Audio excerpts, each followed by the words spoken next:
My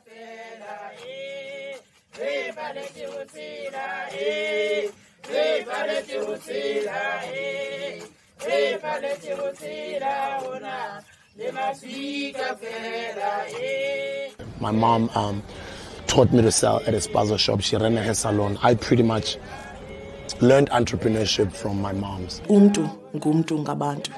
That on your own, you can't really do it. You need the support of those around you. You will have a network of people, a network of communities, and a society that will make sure that you count.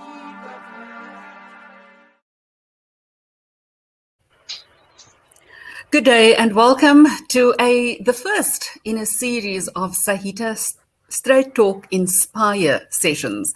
With these SAITA StraightTalk Inspire sessions, we want to visit informal traders that have made a magnificent success of their businesses.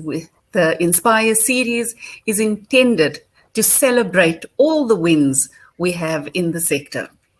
Today, we are visiting in Cape Town, and we're visiting with Dennis and Wilma Venter, and they own a business called Excellent Panel Beaters. Good afternoon, Dennis. Good afternoon, Wilma. Hi, Louise. Hi, Louise. Thank you for the invitation for us to be present. Yeah, no, thank you. Thank you, Dennis. It's really such a pleasure and an honor for me to be part of the journey, even if it's only listening to the story, because it's so important. We're living in times where so many people are ready to give up hope, and it's important for the informal trading sector to celebrate the wins. And I think your story is a story of hope and encouragement. But I want to go right back. I want to go back to the beginning. Tell me, where did it start? Because not everybody wants to have their own business. Many of us are quite happy to be working for a salary. So where did it start? I will start at the beginning, and that is that I had this desire all my life to have a business of my own. And the reason for that was I came from a very poor family. And we struggled a lot. Yeah. I had to leave school to help my dad to raise the other kids. And I left school at a very early stage of my life. And that was at the age of about 11 going to 12 to go and work to help my father. And as you know, as I said, that I was about 11 years old, going to 12. I was in grade 5 at that time. And that is a grade that I left school.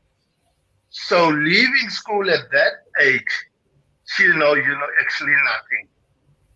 Yeah. But I worked from place to place as I grew up. And then my dad asked me to come and work with him at a place called Simon's Bodywork. That was a panel beating shop where we repaired vehicles. And I loved the work that I was doing. And because I loved that, I wanted to create myself in doing more and becoming a better person, a better panel beater than the others. And I pushed myself to become one of the best panel beaters that you can get. I pushed myself into that, so that I can provide for my family. Yeah, Dennis, but you're making it sound like it was just too easy. I'm sure that where you started off, I remember you mentioning something about starting off in a garage. How did that happen? How did you get to that? Yeah, no, that is where I come, because I'm going to that. And as I said, I worked and I built myself up as a panel beater, and I worked for my brother for about 9 years. Mm-hmm. And something happened which I wasn't happy with. So I decided that I'm resigning from this job. Without having a job now, I had to sell my house first. I sold my house, I bought another one, and in that time we started in my garage fixing cars. And fixing the cars is cars that I bought with the little money that I had left. And I bought this vehicle that was smashed and built it and sold it, and then I can buy another one, and that's how I fed my family. But it went on for about 8 years. I worked like that at home, struggling, but I survived, you know. And as it went on, I had something else that I loved, and that was doing missionary work. Okay. So we did, yes? Now I'm listening to So you. we did, yeah. So myself and Wilma did missionary work in Kayalicha as the Sisters of Charity. And there we helped. We helped them with the sick, and we helped also by feeding the people. And then we saw how much they too struggled. And then whatever we had, we will buy food and we will take it and we will share it with the patients on that side. And for 8 years, I've been doing that. And Wilma also worked at Yardley. And then she decided as well that she wants to do this also more often, because working at the firm, she could not help me actually. And she decided also to resign. And when she resigned, it went really tough, because now we're doing missionary work and we're working in the garage to feed the family, to pay the bills. But I was happy with that. I was happy working like that, because I didn't want to, but I feared going out, having a workshop of my own, because then you need people to help you. You need laborers, and then you need to pay salaries, and you need to pay rent. And I feared that part.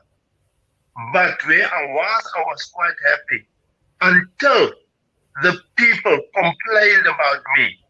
They complained at the council, and they came and they stopped me. Which people are these, Dennis? The neighbors around me. They complained about me working there. And I couldn't understand why, because I have business rights on my property, and where we live, it's like farming, because it's big properties. And most of the people are also having their own businesses on their backyards. So we all work, but they only complained about me, and I could not understand, so I didn't want to stop.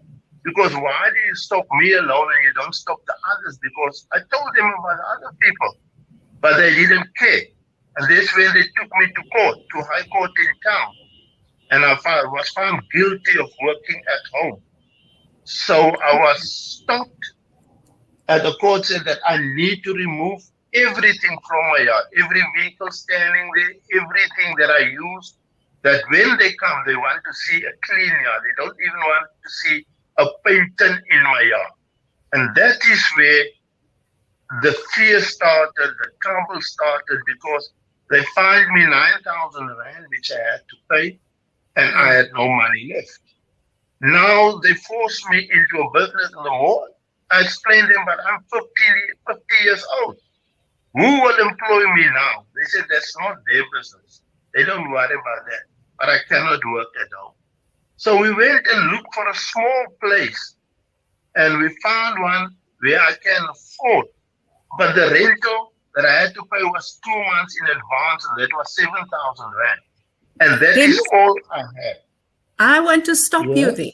I want to stop you there, because I want to go back to the garage, but I want to hear it from the woman's perspective now. Because I'm listening to you saying you sold the house and you bought a new house and you worked from your garage, and I can imagine that times were tough. And as a woman, if there's children involved and school fees and all of that, then I want to know from you, Wilma, what was going on inside of you? Because you're supporting your husband's dream, but you are also a mom. So how did you manage that? Hi, Louise, thank you. When Dennis had to move from the backyard uh, and They were and picked from the yard. stopped to work in the yard. We had to look for a place, and at that time I was employed at a cosmetic house where I worked as the frontline lady. And because cosmetic, you need to look nice, you need to smell nice, you always have to be up and about. And just so that it was really tough because now there's no income from Dennis's side. And also mine was just enough to cover the bond and whatever food, whatever there is, and so on. So like he mentioned that he was 50 years old, nobody's going to employ him.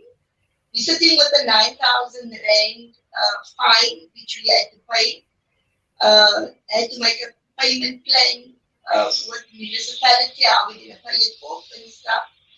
So yeah, it was very tough having at that time also 4 children, 3 boys and a girl. Wow. The boys were at school. My youngest was still at home. And so yeah, and sitting at work, you need to do your work and then worry what's going on at home and is he still okay? Did they come again? And all these things, because they gave us a mandate to Dennis that he must remove everything.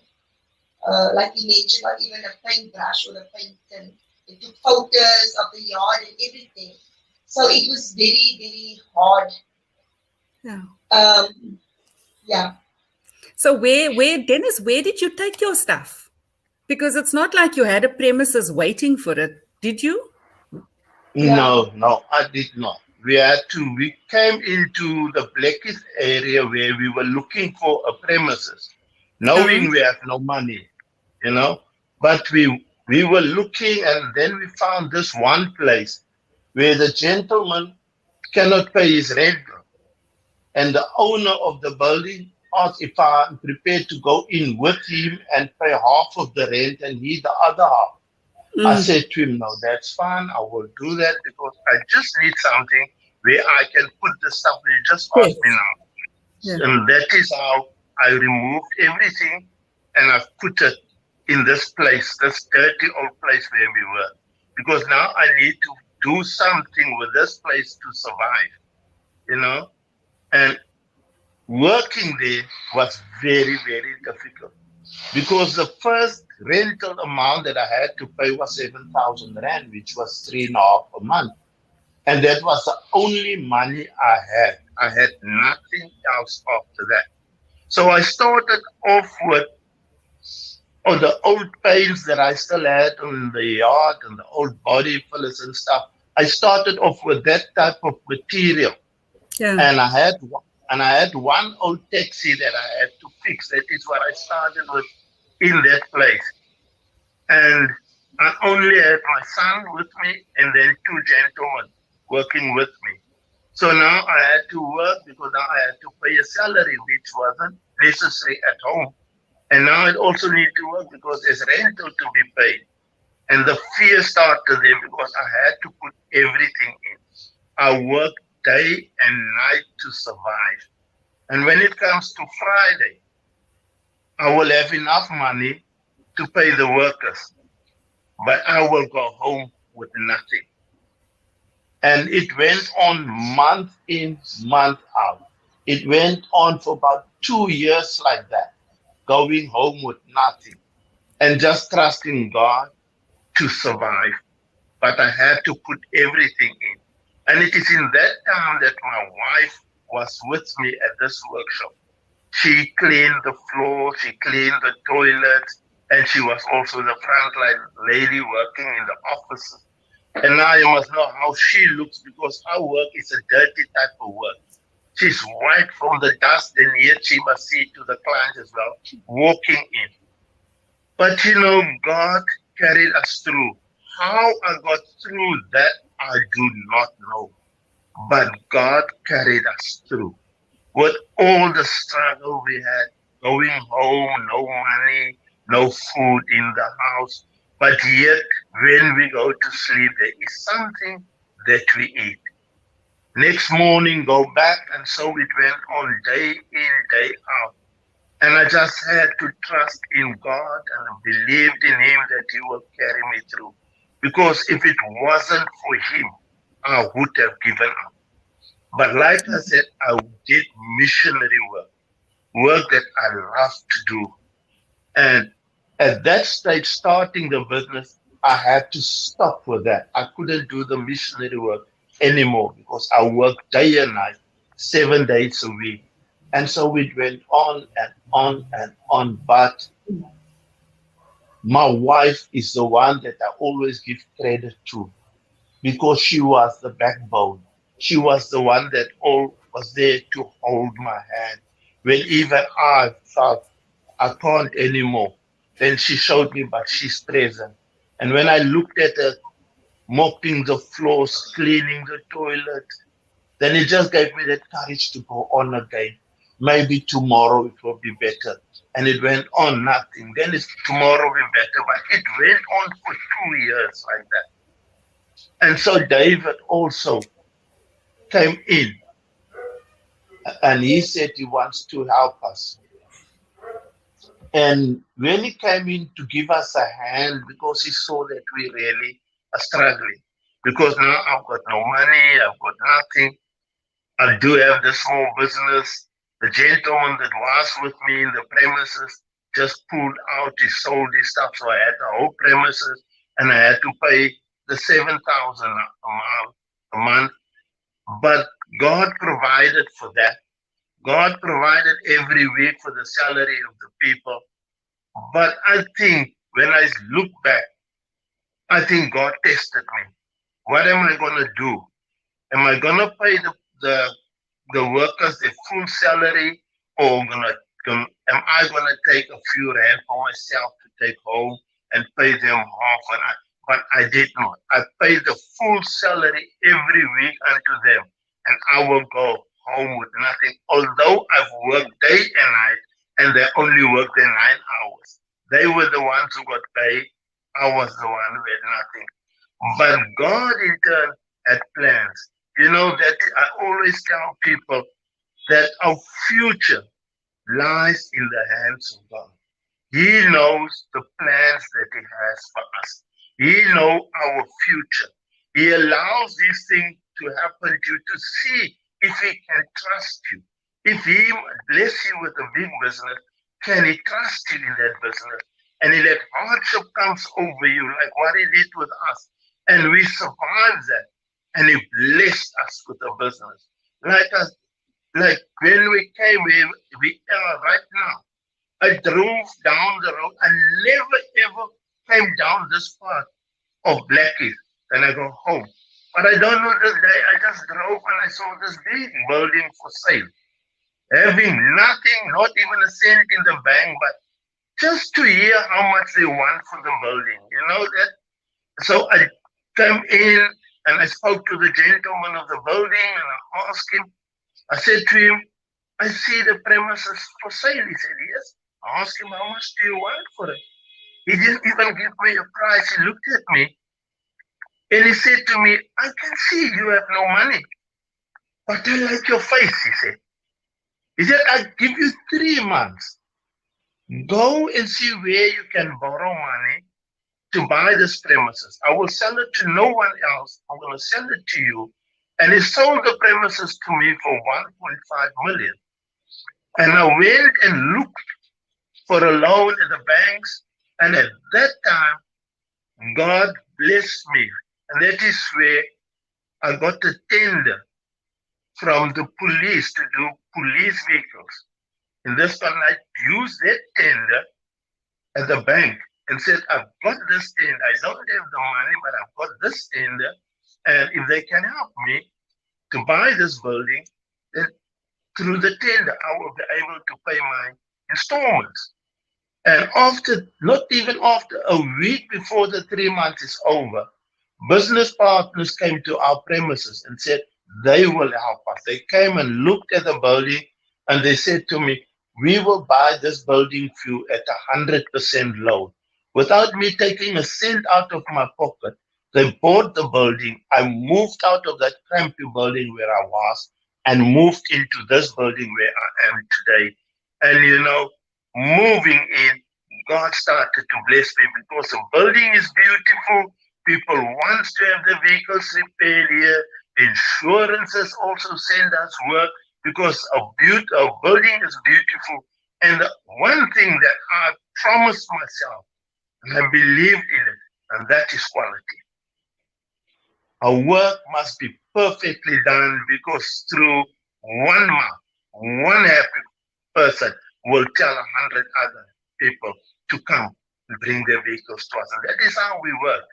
Honesty is our main point of doing business, and also our quality.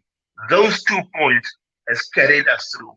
But most of all, agreement in a family, husband and wife, if they can stand together in trials, then success will also take them through.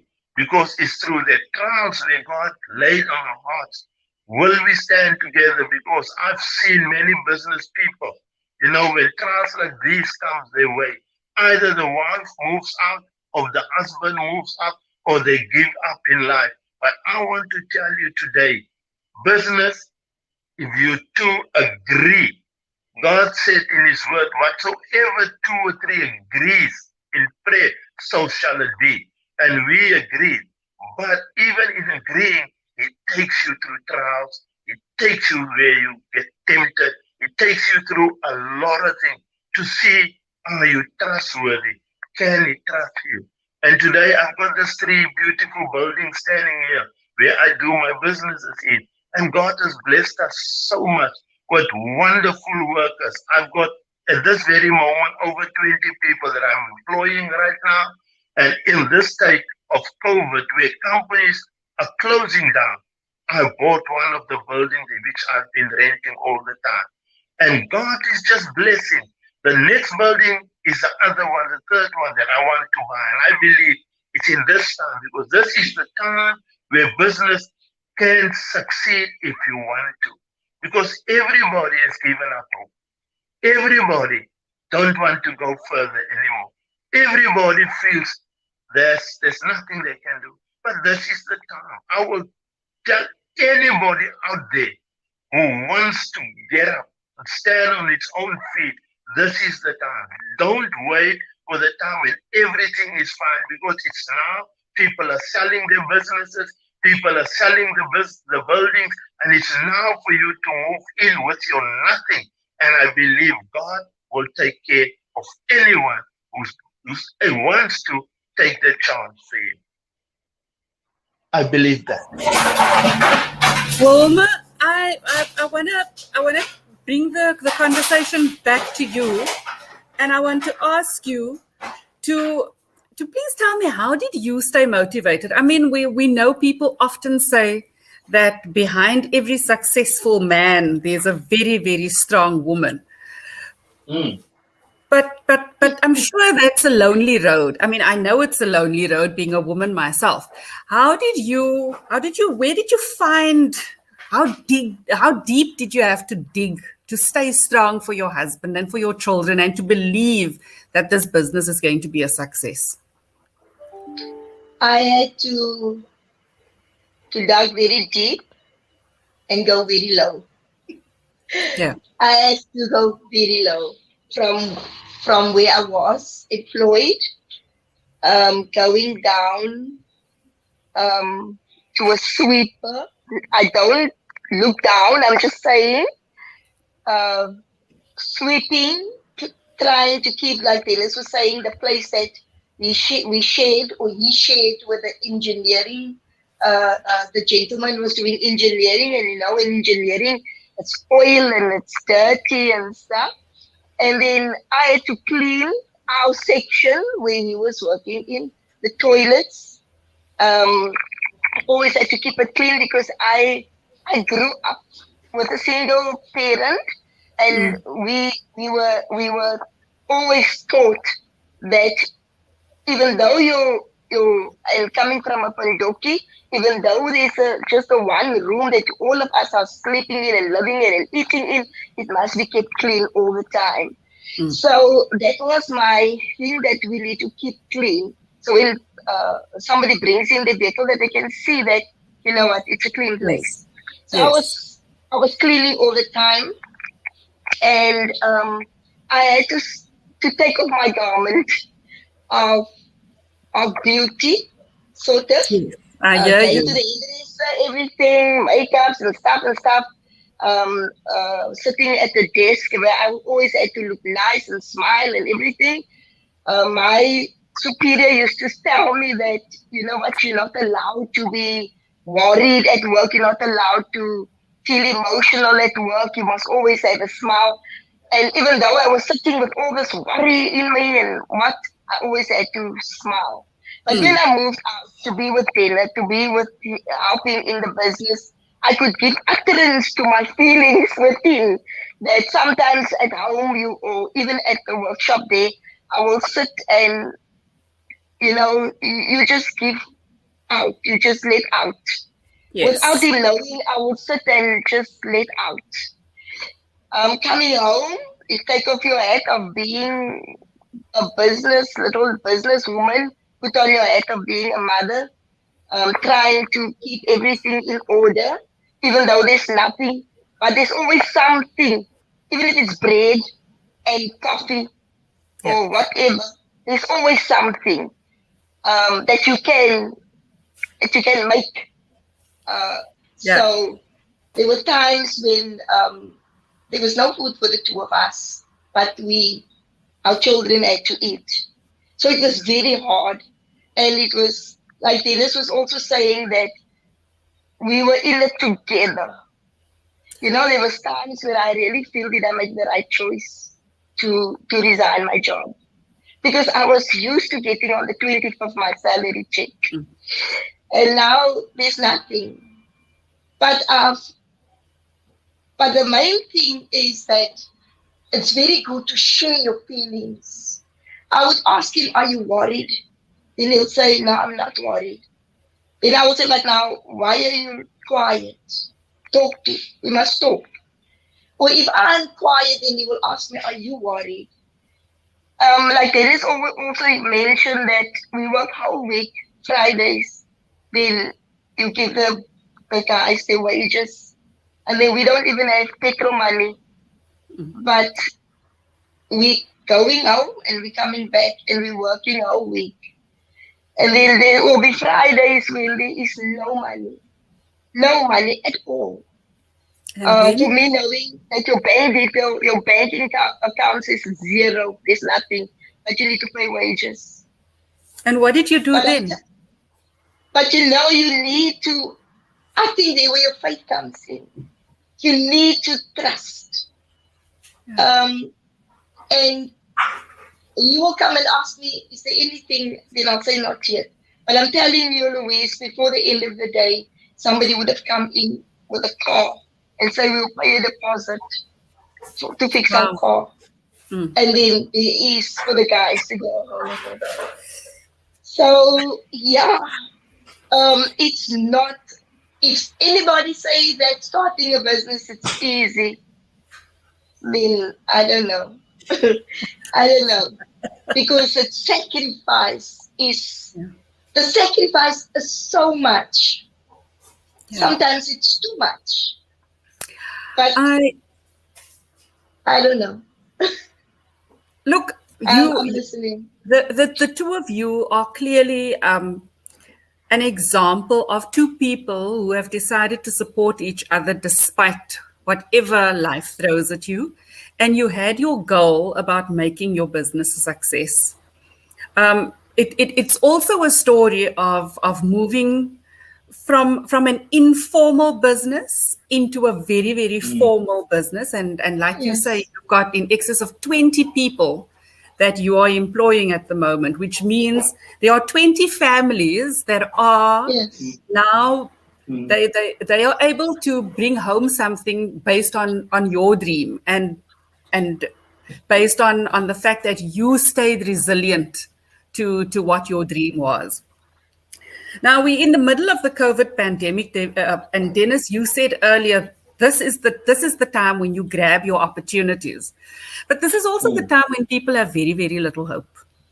I mean, when you started your business, there wasn't an organization like SAITA, because now SAITA at least is the voice to the informal sector, and that offers informal traders the assistance to say to them, come, we will assist you, we can help you direct your business, we can assist you to write the path of how you're going to be growing, we can assist you in becoming that formal business, but you had to do that all on your own.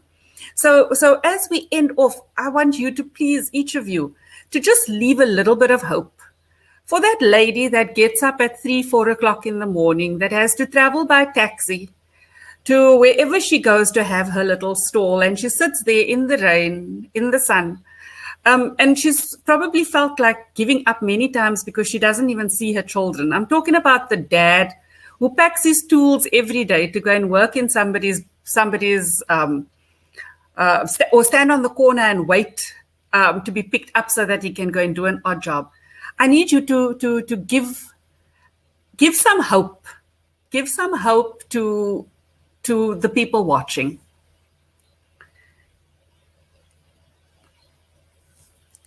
You're muted. I can't hear you. Your mic is muted.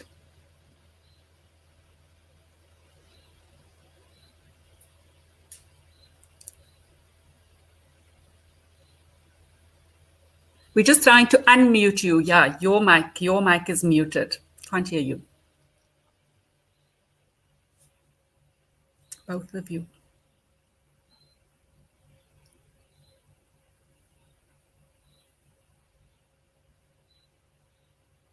We're just trying to see whether back office can unmute you. So you can't unmute. Are you in front of your laptop?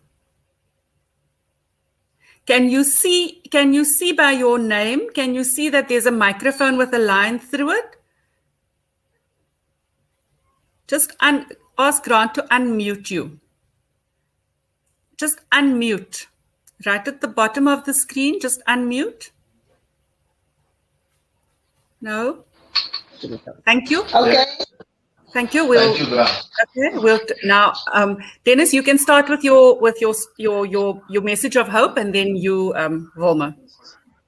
Yeah. What I would say to someone out there who truly are struggling, especially like you mentioned, this lady or mother that is out there that has to get up at 4 o'clock to see what she can get by her own business that she's trying to do. My encouragement to such a person is to say, many times we are trying to do business on our own ability, in our own strength, in our own, like I can say now, wisdom and understanding of what we understand or what we know. We want to do it that way, but I want to say today of what I've gone through and how I've seen the hand of God in my business, where I am today. I would love to encourage such a person. Don't lose hope in what you are doing, but try and put God first. Put Him first in whatever you are doing, and trust God in the day that you get up in the morning, going to wherever you're going to go and do some business. Let God be the one that goes ahead of you. Let God be the one who prepares the place for you. Let God be the one that sends the people to you so that you can have something for the day. God is the one who helps us. God is the one who has raised us up. I can tell you a story of what has happened to us. We were robbed of about 400,000 rand in equipment which we bought. And we struggled to pay that off. We also bought a business in Seaport called Rock Auto Body Works. And we were robbed out of that business as well because we didn't know that the owner who sold the business to us will do a thing like that. He sold the business to us for about at the contract of that we can make business in that premises for 5 years. And for 5 years, that was good enough for me. But in the first year, he canceled our contract and he sold the building. And I lost all the money that I've put in there. And that has put us in so much debt that we couldn't pay the debt. We had this company to run, and the message of the court was here every month collecting money, which we did not have. But at the end of the day, money was paid in the lawyer's account because God was the one that was with us. We trusted Him utterly. We believed in Him. When there was a note in our account and there comes a sheriff with a summons of 100,000 or 200,000, which we need to pay immediately, then I will tell them, don't take my stuff out of my shop, because before the day is over, this money will be paid in your lawyer's account.